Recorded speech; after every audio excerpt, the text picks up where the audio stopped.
श्री शिवाय नमस्तुभ्यं।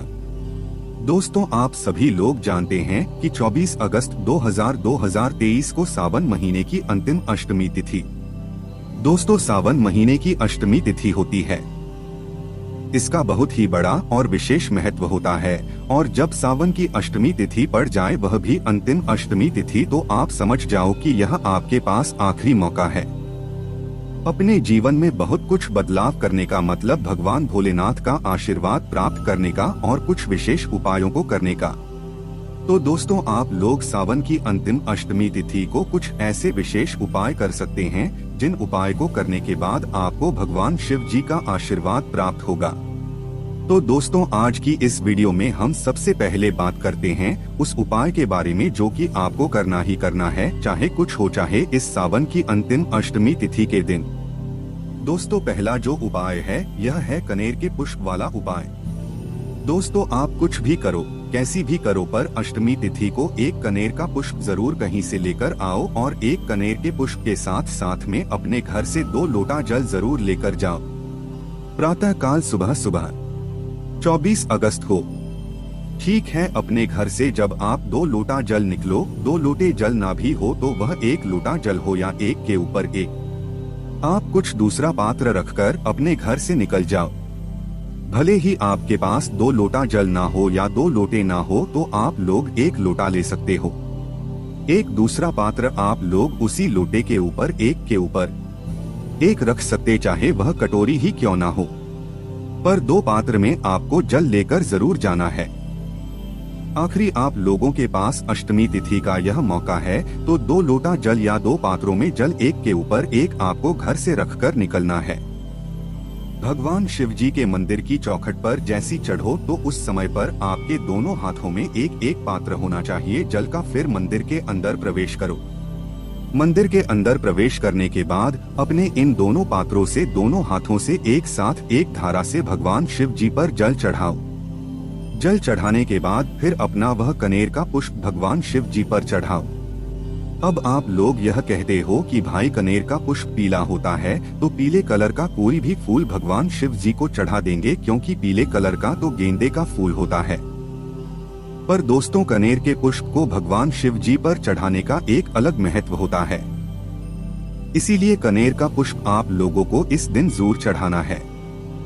ऐसा नहीं है कि आप दूसरे फूल नहीं चढ़ा सकते और दूसरे फूल भी चढ़ा सकते हैं, पर करियर का प्रश्न जब आप लोग इस सावन की अंतिम अष्टमी तिथि के दिन चढ़ाओगे तो निश्चित ही भगवान भोलेनाथ आपसे बहुत जल्दी प्रसन्न होंगे। उसके बाद दोस्तों, बात करते हैं अगले उपाय के बारे में जो कि आपकी मनोकामना पूर्ति का उपाय है। तो सावन की अष्टमी तिथि है, तो आपको करना क्या है कि एक बेलपत्र लेना है। कितनी मात्र एक बेलपत्र लेना है जिसके डंडी में टूट हो हरा, उस बेलपत्री को लेकर साथ ही में पीला चंदन थोड़ा सा अपने घर से रखकर आपको प्रातः काल सुबह सुबह भगवान शिव जी के मंदिर जाना है। यह उपाय आपकी कितनी ही बड़ी से बड़ी मनोकामना क्यों ना हो पूर्ण जरूर कर देगा। तो आपको करना क्या है, जैसी आप भगवान शिव जी के मंदिर पहुंचते हैं, मंदिर पहुंचने के बाद आपको क्या करना है, अपनी पूजन अर्चना करने के बाद शिव जी के पास में आकर बैठ जाना है। बैठने के बाद दोस्तों क्या करना है, यह जो उपाय है यह बेलपत्री पर 108 बिंदी वाला उपाय है, जिससे आपकी किसी प्रकार की जो मनोकामना होती है वह पूर्ण होती है। तो करना क्या है, उपाय को बहुत ही ध्यान से सुनिए और समझिए। ठीक है, तो देखिए, सबसे पहली चीज जो आप अपने साथ में बेलपत्र लेकर आए हैं, इस बेलपत्र की डंडी होगी। उस बेलपत्र की डंडी में आखिरी में एक छोटा, मतलब मोटा मोटा सा भाग होगा जिसे आप लोग बेलपत्र का गोट कहते हुए ढूंढ के, तो ठीक है, तो आपको मात्र करना यह है कि उस बेलपत्र की डंडी का डोट होगा या गोट होगा, उसको तोड़ लेना है। मात्र उस मोटे मोटे से भाग को तोड़ना जो कि डंडी में आखिरी में होता है, बेलपत्र कहना, उसको तोड़। आप लोगों ने इसको तोड़ने के बाद आप अपने साथ जो पीला चंदन लेकर आए, उस पीले चंदन में थोड़ा सा जल मिलाकर, पानी मिलाकर उसको बोलो। उसके बाद में इस टूट को उसी चंदन के अंदर पूरे में, मतलब मिला लोहना जैसी आप चंदन के अंदर टूट को डालोगे तो यह पूरे चंदन में रंग जाएगा। अब इसी ढूंढ से आपको क्या करना है, एक बार ही ढूंढ को आपको, मतलब यहाँ पर चंदन में भिगो लेना है। उसके बाद इसी रूट से आपको करना है। अपनी इस बेलपत्री पर बिंदियां लगानी है। कितनी बिंदियां लगानी है? 108 बिंदियां लगानी है। और जब आप 108 बिंदियां इन बेलपत्री पर लगा रहे होंगे तो आपको श्री शिवाय नमस्तुभ्यम बोलना है। इस उपाय में मात्र एक ही बेलपत्र का उपयोग होगा और एक ही रूट का उपयोग होगा और उनको बार बार चंदन में भिगोकर बिंदियां लगा सकते हैं। कोई दिक्कत नहीं है, ठीक है। और जो बेलपत्र की तीनों पत्तियां होंगी उन तीनों पत्तियों को मिलाकर 108 बिंदियां लगानी थी कि ऐसा नहीं कि एक पत्ती पर एक बिंदी लगा। तीनों पत्तियों पर 108 बिंदियां कुल मिलाकर लगानी है। और अगर एक बिंदी के ऊपर एक बिंदी और लग भी जाती है, मतलब एक के ऊपर एक बिंदी भी लग जाती तो कोई दिक्कत नहीं होगी। बेलपत्र में शायद आपको फिर जगह की कमी पड़ जाए तो कोई दिक्कत नहीं, पर आपको कुल मिलाकर 108 बिंदियां किसी भी तरीके से उन बेलपत्र की तीनों पत्तियों पर जो है जरूर लगाना है, श्री शिवाय नमस्तुभ्यम बोलकर। ठीक है, जैसी आपकी पूरी 108 बिंदियां लग जाएं, उसके बाद आपको ढूंढ को तो साइड में रख देना है। इस बेलपत्र को आपको आंखें बंद करके श्री शिवाय नमस्तुभ्यम अपनी मनोकामना को अपने मन में स्मरण करके भगवान शिव जी से बोलते हुए आपको समर्पित कर देना। कहाँ पर? भगवान शिव जी के शिवलिंग के ऊपर, ठीक है। शिवलिंग के ऊपर समर्पित करने के बाद अपनी मनोकामना का वापस मन कर लेना। भगवान से प्रार्थना करके अपने घर आप लोग वापस आ जाना। ठीक है, यह बहुत ही विशेष उपाय है, करके जरूर देखिएगा। उसके बाद दोस्तों बात करते हैं अगले उपाय के बारे में, जो आपको सावन की अंतिम अष्टमी तिथि के दिन करना है। इस उपाय को करने से होगा कि अगर आपके जीवन में आपको ऐसा मतलब होता है, सोचते हो आप लोग कि आपके जीवन में बहुत से दुख और कष्ट चल रहे हैं और आप लोग परेशानी में जी रहे हैं, ना आप अपने जीवन से बहुत ज्यादा परेशान हैं, तो दोस्तों अपने जीवन में दुख और तकलीफ चल रही है, तो आप यह वाला उपाय इस सावन की अष्टमी तिथि के दिन शुरू करके देखो। एक बार करके देखो, आप खुद ब खुद देखोगे कि हाँ, हमें उपाय का फल मिल रहा है। इस उपाय में आपको आवश्यकता होगी 5 बेलपत्री की। कितनी बेलपत्र की? 5 बेलपत्र कहना। उसके साथ में दोस्तों एक पात्र में आपको दूध भरना है, एक पात्र में आपको जल भरना है, मतलब एक लोटे में जल और किसी छोटे से गिलास में एक लस्सी में दूध भर लेना है, वह भी शुद्ध देसी गाय का दूध। किसका? शुद्ध देसी गाय का दूध आपको भर लेना है। उसके बाद में दोस्तों करना क्या है, आपको पहुंचना है प्रातः काल सुबह सुबह भगवान शिव जी के मंदिर में। अब जैसे आप लोग भगवान शिव जी के मंदिर में पहुंचेंगे ना, तो आपको क्या करना है वह आप ध्यान से सुनी है। सबसे पहली चीज, आप जाकर भगवान शिव जी के शिवलिंग के ऊपर यह 5 बेलपत्र को एक साथ जमाकर, मतलब अपने हाथ में एक साथ जमाकर इनको भगवान शिव जी पर आप समर्पित कर देंगे। ठीक है, बेलपत्र को एक साथ ही अर्पित करना है, एक एक करके नहीं चढ़ाना है। श्री शिव ने उस पर 5 बेलपत्र को एक साथ भगवान शिव जी पर चढ़ा देना। फिर 5 बेलपत्र को चढ़ाने के बाद एक हाथ में तो आपको दूध पकड़ना है, दूध का पात्र, एक हाथ में आपको जल का पात्र पकड़ना है। दोनों पात्र को एक दूसरे के आमने सामने करना है, शिवलिंग के ऊपर रहना और दोनों पात्रों से एक साथ जल गिराना। एक साथ दूध गिराना मतलब जैसी आप जल की धारा शुरू करें वैसे आप दूध की धारा शुरू कर दें। एक साथ दूध और जल की धारा के साथ आपको जो है मतलब शिवलिंग के ऊपर इसे समर्पित करना है। जैसे आपको दूध और एक साथ अर्पित हो जाए, भगवान से प्रार्थना कर लेना आपके जीवन में जो दुख और तकलीफ चल रही है उसका भगवान से स्मरण कर लेना और भगवान से प्रार्थना कर लेना कि वह जो दुख तकलीफें आपके जीवन में चल रही है भगवान उनसे आपको जो है मतलब निजात दिला दे, आपको उनसे छुटकारा दिला देती है।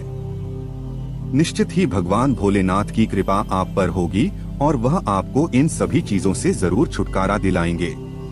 उसके बाद में दोस्तों सावन की अंतिम अष्टमी तिथि का अब हम आपको एक ऐसा विशेष उपाय बता रहे हैं जिस उपाय को आपको विषम परिस्थिति में करना है।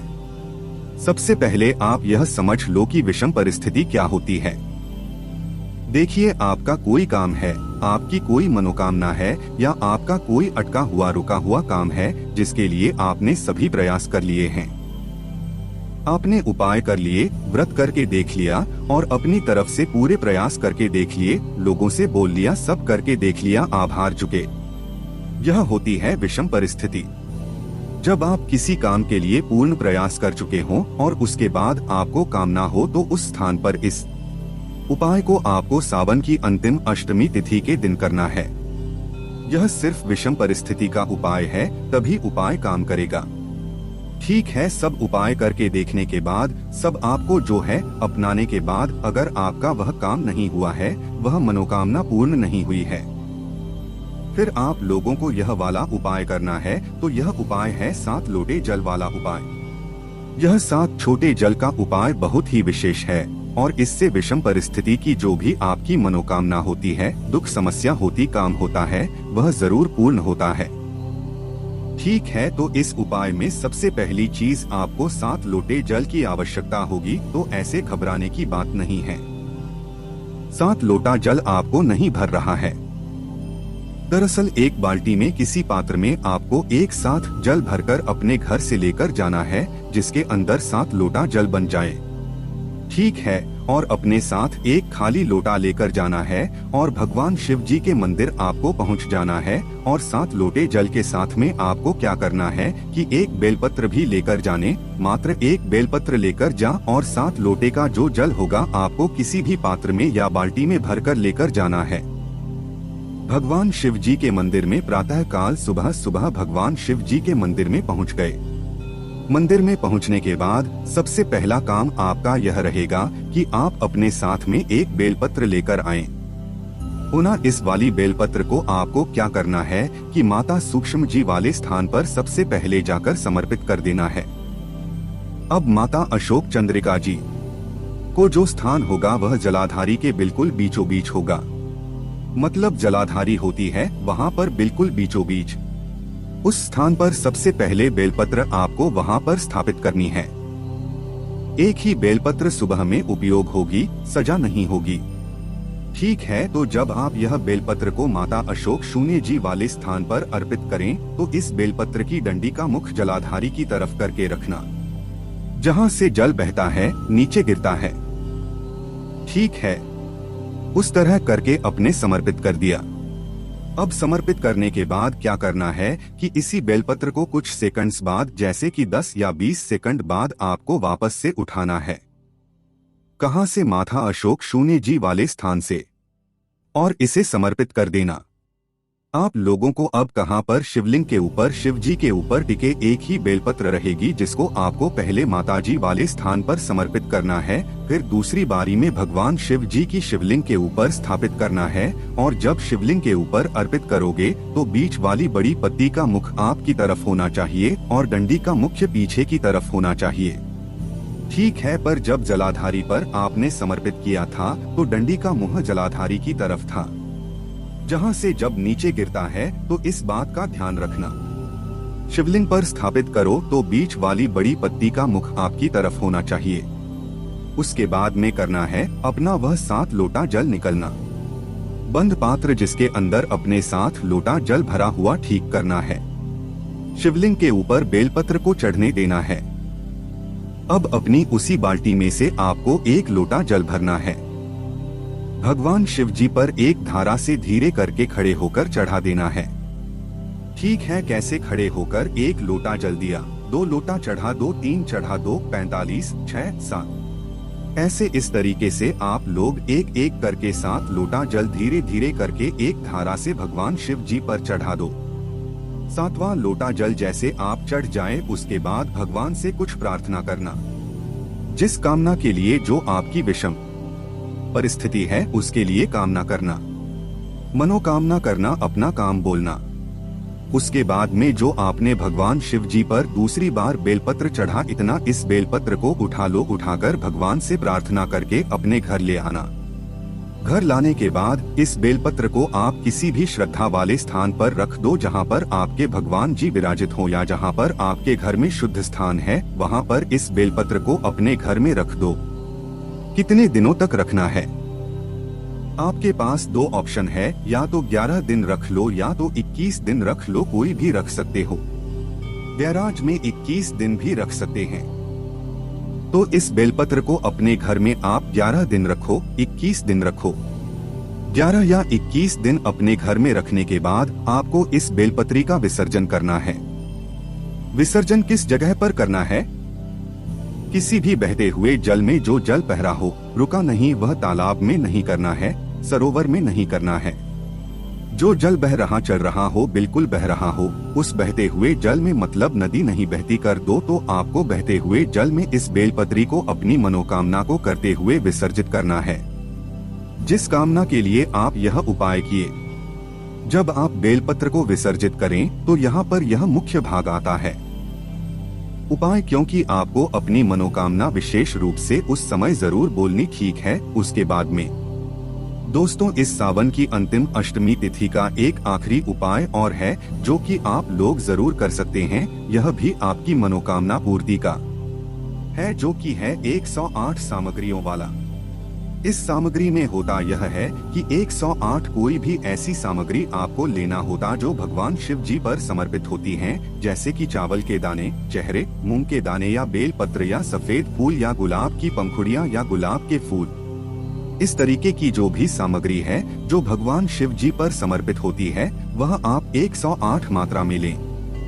आप सबसे आसानी से मिलने वाली जो चीज है वह है चावल के दाने, आरे मूंग के दाने, जो कि आपको आपके घर पर आसानी से मिल जाते हैं, ठीक है। पर यह चावल के दाने जो आप लोग लेते हो ना, इनमें से एक भी दाना टूटा हुआ नहीं होना चाहिए। जो आप 108 दाने इस उपाय में उपयोग कर रहे हो, तो 108 चावल के दाने अपने घर से गिनकर लेकर जाना है। जो आप सामग्री लेकर जा रहे हो वो 108 बिल्कुल अच्छे तरीके से गिनकर लेकर जाना। भगवान शिव जी के मंदिर सुबह या शाम जब आपका मन करे जब पहुंचना। उसके बाद में करना क्या है, यह 108 सामग्री एक साथ भी भगवान शिव जी पर चढ़ा सकते, पर अगर इस सामग्री चढ़ाने का आपको विशेष फल चाहिए, अच्छा फल चाहिए, तो आप एक एक करके यह सामग्री भगवान शिव जी पर श्री शिवाय नमस्तुभ्यं बोलकर चढ़ा। हर सामग्री को चढ़ाने के बाद श्री शिवाय नमस्ते डूब लाइन है, जैसे कि 108 चावल के दाने आपको चढ़ाए, तो हर चावल के दाने चढ़ाने के बाद आपको श्री शिवाय नमस्तुभ्यं बोलना है। और जो आखिरी वाला चावल का दाना होगा या आखिरी वाली जो आपकी सामग्री होगी, उस सामग्री को चढ़ाने के बाद उस सामग्री को चढ़ाते समय आपको भगवान से अपनी मनोकामना बोलिए, जिसके लिए आप यह उपाय कर रहे हैं, ठीक है। तो दोस्तों, यह कुछ विशेष उपाय थे जो कि आपको सावन की अंतिम अष्टमी तिथि के दिन जरूर करना है।